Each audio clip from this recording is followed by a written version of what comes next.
Good afternoon, brethren. This is another lesson coming from Big Judah out here in Southern California. Today, before we begin, I want to give all praises to Yahweh, Bahashem, Yahweh Shai, and I pray that He blesses this lesson and that it edifies the brethren that are watching this video. Hopefully it brings them some more knowledge and understanding, a deeper knowledge and understanding than what we've been used to over the last few years. The title of this video is going to be Once Saved, Always Saved, but not the way you think. You know, growing up, there's like a lot of different doctrines, and in churches, I've heard about once you've accepted Jesus Christ into your life, you're saved, and you can't lose, your salvation. We're going to go into that today, but according to what the scriptures say, as well as some of the other hidden books. And when you're going to come out of this, you're going to realize, yeah, that concept is true, but who are the ones that are saved? It's not everyone that's going to be saved. As we know that the pathway is narrow, and very few find it. So if that's the concept that we've been taught, then not everyone can be saved. Okay, so very, very few amount of people will be the ones being saved. But let's begin today in Luke 1:68 through 74. Let's talk about what is being saved. Okay, so again, we're going to start in Luke chapter 1, verses 68 through 74. Okay, blessed be the Lord God of Israel, for He hath visited and redeemed His people, and hath raised up an horn of salvation for us in the house of His servant David, as He spake by the mouth of His holy prophets, which have been since the world began, that we should be saved from our enemies and from the hand of all that hate us, to perform the mercy promised to our fathers, and to remember His holy covenant, the oath which He sware to our father Abraham, that He would grant unto us that we be delivered out of the hand of our enemies, might serve Him without fear. Okay, and if you go back to verse 70, right there, it's talking a little more predestination again. As He spake by the mouth of His holy prophets, which have been since the world began. Okay, so these prophets have been there since the world began. Okay, so this is what he's talking about as far as what salvation is being saved from our enemies. Well, if He's saving us from our enemies, then there must be some enemies. We must have some enemies, and the Most High must have set them up to be enemies as well. But we're going to talk more about this as we continue in this lesson today. Okay, but that's what being saved is. So when you go to these churches and a lot of these people are waving their hands on Sundays and they're all excited because they've been saved, well, what enemies are they talking about they're being saved from? What enemies do they have? What things have been done to all these different people? They go to church on Sundays and do everything that the Bible says not to do, and then they also expect to be saved. And then they expect to be saved and then not be able to lose that salvation just because they say Jesus. And so that's what we're going to be talking about as we continue here. But in the scriptures, He chose a particular people that He would save from their enemies. Okay? These people were chosen to be His people forever. Okay? So if He chose a certain people to be His people forever, then how is it possible that other people just seem to think they can just come on in whenever they feel like it, and just by accepting, Jesus, and they get to come in? That's like someone coming up to your house, knocking on your door, and saying, hey, I chose you to be my father. I'm coming on in, and I would like all the same blessings, and inheritance that your kids get. Now, if someone did that in your neighborhood, just come up and knock on your door and said, I want to be part of your family. I want the same inheritance your kids get, but I don't want any of the rules that they have to follow. We would look at them as being crazy. Now, it kind of seems like that when you get into Christianity or you get into religion, that all regular thinking just goes out the window, and then it doesn't make any sense, because those kinds of things don't happen. I don't just pick up kids. I go to the store and I just pick up different kids, just bring extra kids home, and I just call them my sons and my daughters, just like my own sons and daughters. It doesn't work like that. So let's go ahead and talk about this. I want to go into Jubilees today. I'm talking about these certain people are His people forever. Oh, wrong book. the book of Jubilees, chapter 2, verses 20 through 23. Again, this is the book of Jubilees, chapter 2, verses 20 through 23. Okay.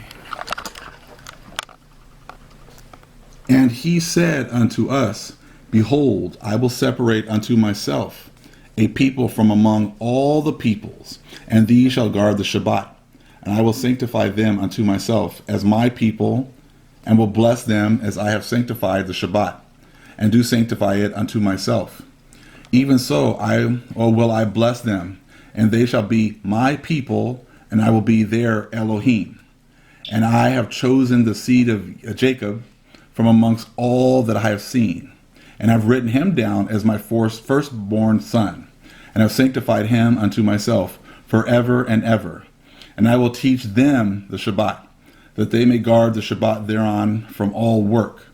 And thus he created therein a sign in accordance with which they should guard the Shabbat with us on the seventh day, to eat and to drink and to bless him who has created all things. As he has blessed and sanctified unto himself a peculiar people above all peoples, and that they should guard the Shabbat together with us. And he caused his commands to ascend as a sweet savor acceptable before him all the days. Okay? All right, so this group of people, okay, this group of people is a peculiar people that he picked, okay? He doesn't change. So once he picks them, that's it, okay? And if you go back to 21, if you just listen here, I'll read it one more time. And I have chosen the seed of Jacob from amongst all that I have seen, and have written him down as my firstborn son, and have sanctified him unto myself forever and ever. Not until the New Testament comes, not until Paul comes and changes everything, okay? Not until Peter comes. It says, I have sanctified, okay? Let's see, sanctified him unto myself forever and ever.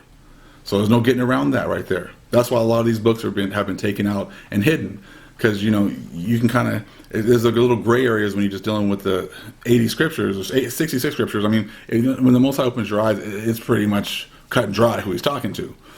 But the other nations, they get rid of a lot of these books for that reason. They can't see it anyways. But when it's talking about these are my people forever and ever, then you can't just come in later on and say, well, me too. I get everything that your kids get. It doesn't work like that.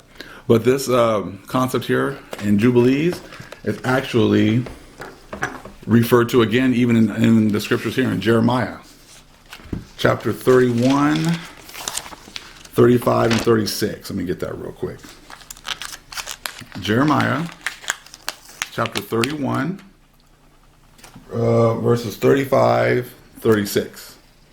Thus saith the Lord, which giveth the sun for a light by day, and the ordinance of the moon and of the stars for a light by night, which divideth the sea when the waves thereof roar. The Lord of hosts is his name. If those ordinances depart from before me, saith the Lord, then the seed of Israel also shall cease from being a nation before me forever. So, okay, brethren. So we're back here after 36.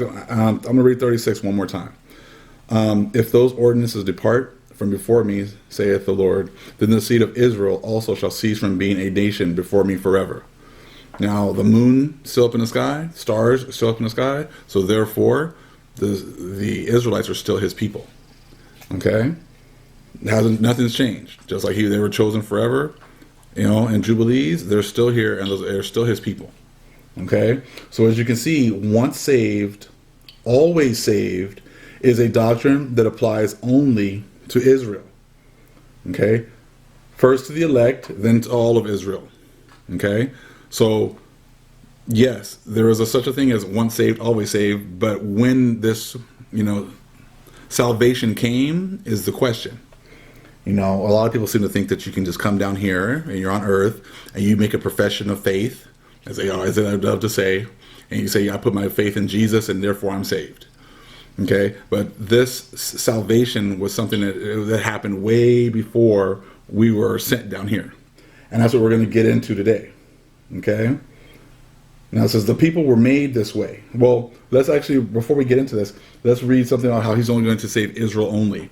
And we're going to talk about that in the rest of the book of Esther. So you can see how, like, in the book of Esther, I think the 10th in the Bible, it goes to the chapter 10, I think verse 3.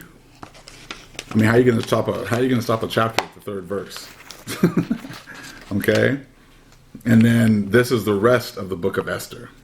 Okay? We're going to read it, and it's chapter 10, verses 8 through 12. And you're going to see exactly why they took these out. Because if I was them, I wouldn't want this to be read either. Again, rest of Esther, chapter 10, verse 8 in the Apocrypha. And the nations were those that were assembled to destroy the name of the Jews. And my nation is this Israel, which cried to God, and were saved. For the Lord hath saved his people, and the Lord hath delivered us from all those evils. And God hath wrought signs and great wonders, which have not been done among the Gentiles. Therefore hath he made 2 lots, one for the people of God, and another for all the Gentiles. And these 2 lots came at the hour and time and day of judgment before God among all nations. So God remembered his people and justified his inheritance. And his inheritance is Israel, the nation of Israel.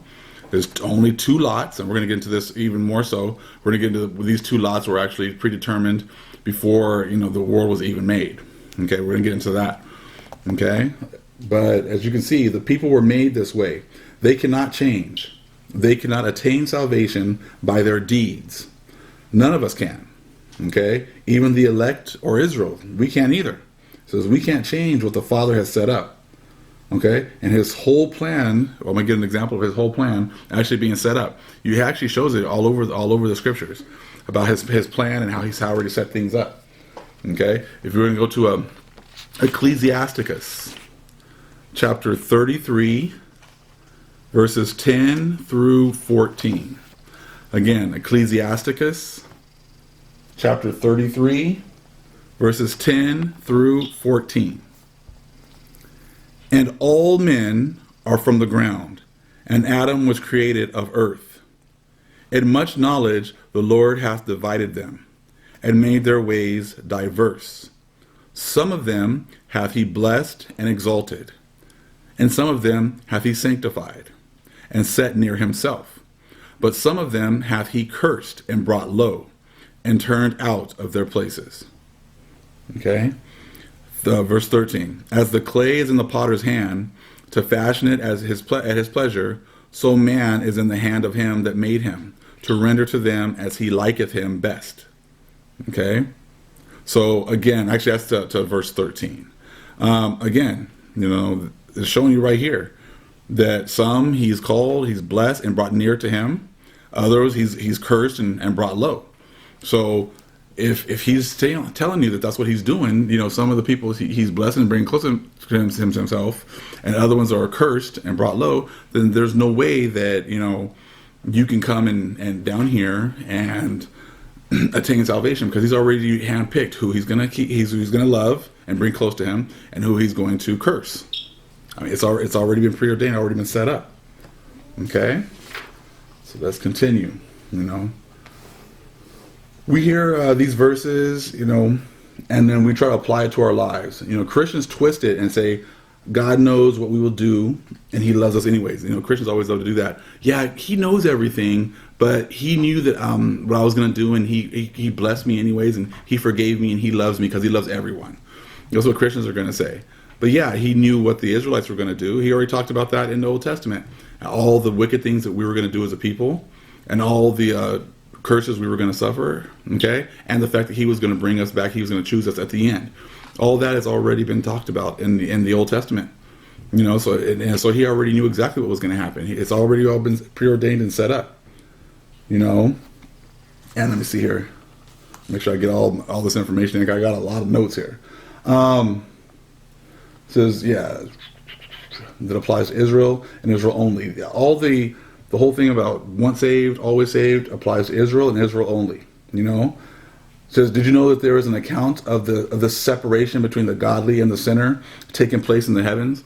That's probably something that you probably might not have heard of before. This whole separation on one side, the right-hand side, the left-hand side, has been set up in the heavens before, we even got down here. Because it was revealed to our forefather.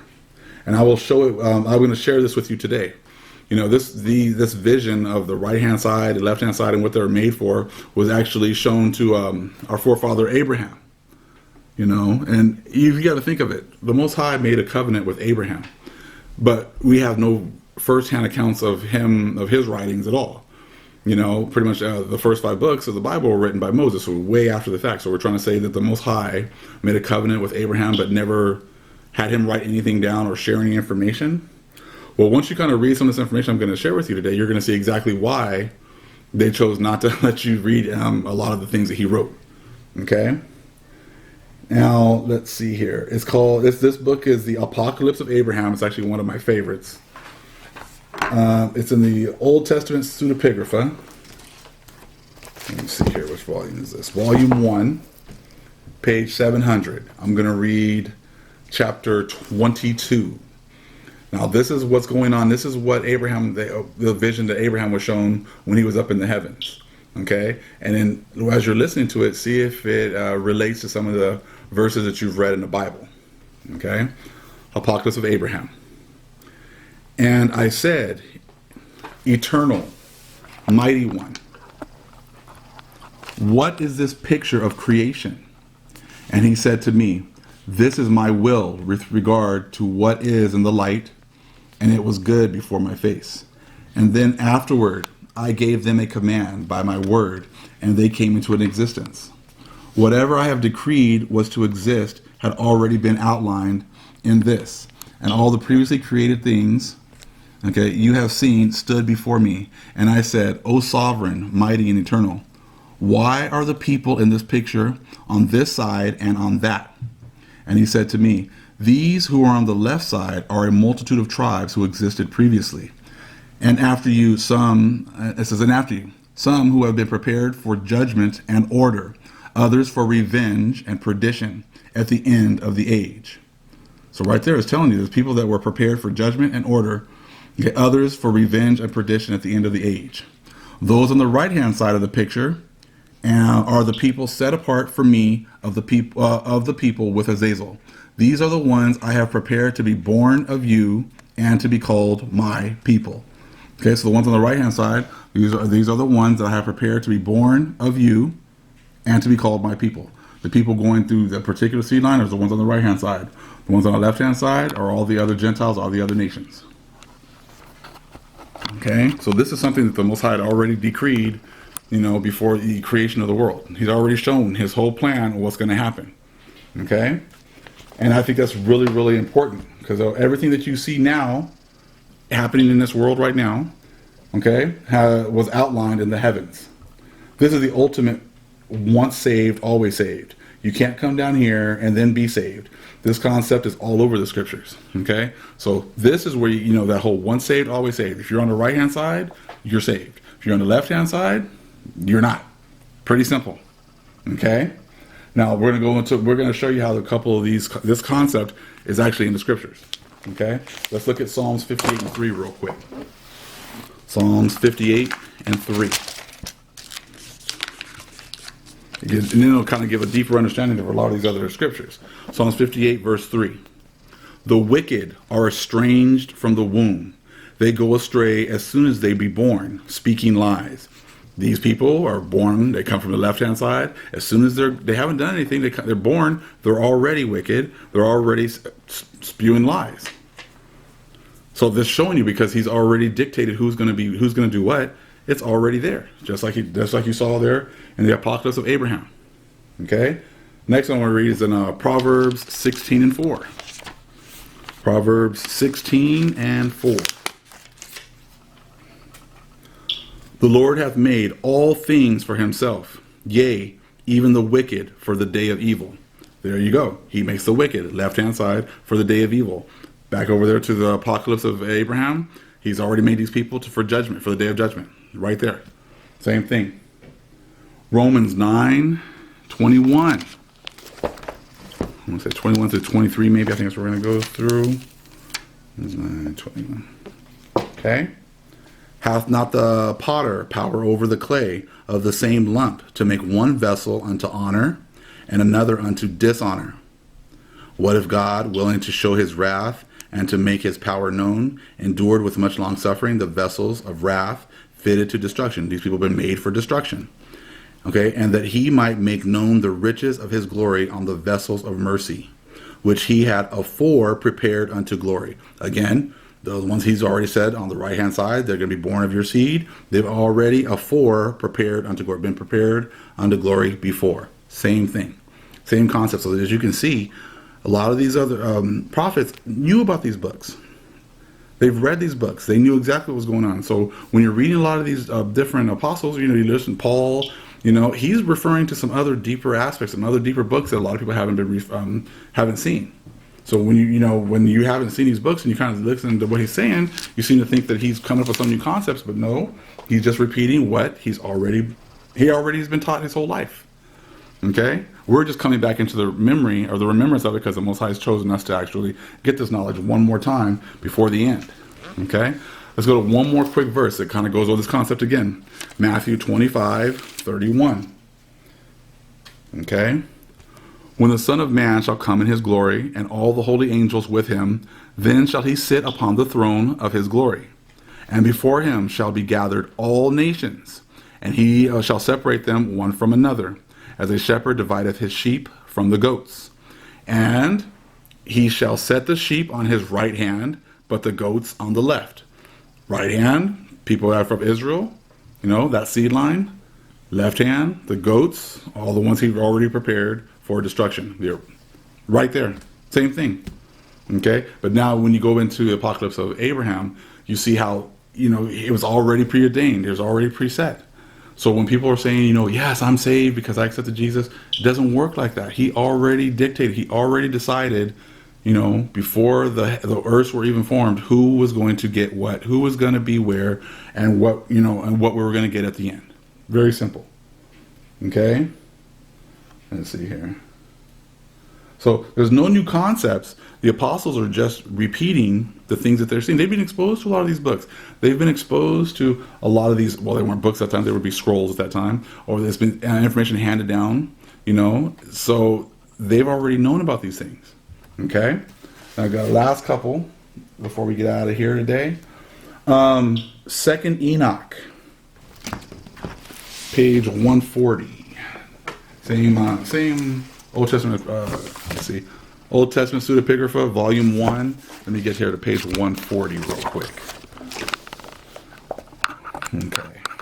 I'm going to read verse, let me see here, 23. But I'm going to start right here. Okay. And he was telling me, this is Enoch having a conversation, I think, with one of the angels here. And he was telling me all the things, okay, of heaven and earth and sea, and all the elements of the movements of their courses, and the living thunder, the sun and the moon and the stars, their courses and their changes, and seasons and years and days and hours, and the coming of the clouds, and the blowing of the winds, and the number of the angels, and the songs of the armed troops, and every kind of human thing, and every kind of language, and singing, and human life, and rules, and instructions, and sweet voice singing, and everything that is appropriate to learn. And Virviol instructed me for 30 days and 30 nights. His mouth never stopped speaking. And as for me, I did not rest writing all the symbols and all the creatures. And when I had finished 30 days and 30 nights, Virviol said to me, these things, whatever I have taught you, whatever you have learned, and whatever we have written down, you sit and write all the souls of men, whatever of them that are not yet born, and their places prepared for eternity. For all the souls are prepared for eternity before the composition of the earth. Again, for all the souls are prepared for eternity before the composition of the earth. And I sat down for a second period of 30 days and 30 nights, and I wrote everything accurately, and I wrote 366 books. Okay?